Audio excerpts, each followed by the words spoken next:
1 अप्रैल 2024 को सीरिया की राजधानी दमिश्क में ईरानी दूतावास के परिसर पर एक हवाई हमला हुआ था। इस हवाई हमले में ईरानी रेवोल्यूशनरी गार्ड्स कॉर्प्स यानी ईरान सेना के कमांडर मोहम्मद रेजा जहेदी और उनके डिप्टी जनरल मोहम्मद हादी हाजी रहमीमी भी मारे गए थे।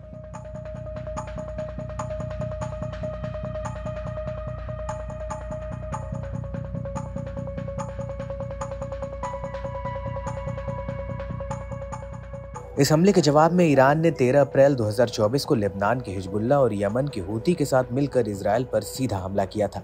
इस दौरान इजरायल पर 300 से ज्यादा रॉकेट्स, ड्रोन और मिसाइलें दागी गई थी, लेकिन इनमें से अधिकतर हमले अमेरिका की मदद से नाकाम हो गए थे। लेकिन अब इसको लेकर एक बहुत बड़ा खुलासा हुआ है।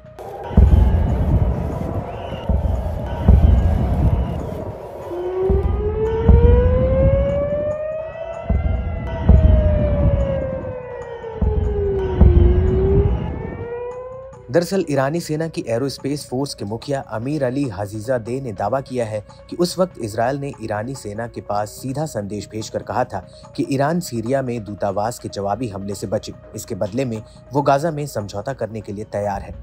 ईरानी एरोस्पेस फोर्स के मुखिया अमीर अली का कहना है, उस वक्त इजरायल ने मिस्र के विदेश मंत्री के जरिए हम तक संदेश पहुंचाया था। इजरायल ने कहा था कि ईरान दूतावास के जवाबी हमले से बचे। इसके बदले में वो गाजा के भीतर समझौता करने के लिए तैयार है।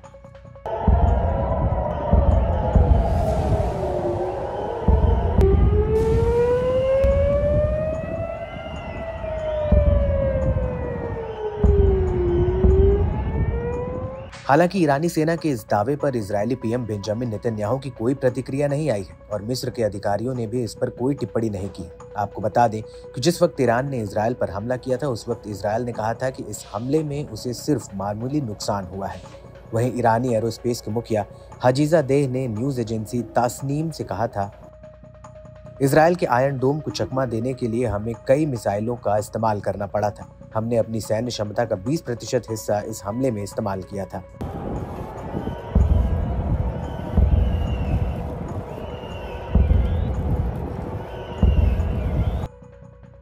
वहीं इजरायली सेना के प्रवक्ता रेयर एडमिरल डैनियल हगारी ने कहा था, ईरान के दर्जनों जमीन से जमीन पर वार करने वाली मिसाइलें इजरायल पर दागी गई थी। इनमें से ज्यादातर मिसाइलों को सहयोगी देशों द्वारा इजरायल की सीमा के बाहर ही इंटरसेप्ट कर लिया गया था।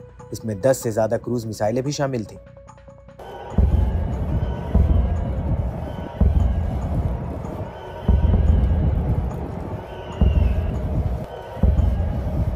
आपको बता दें कि ईरानी दूतावास पर जब हमला हुआ था, उस वक्त ईरान ने इसका आरोप इजरायल पर लगाया था।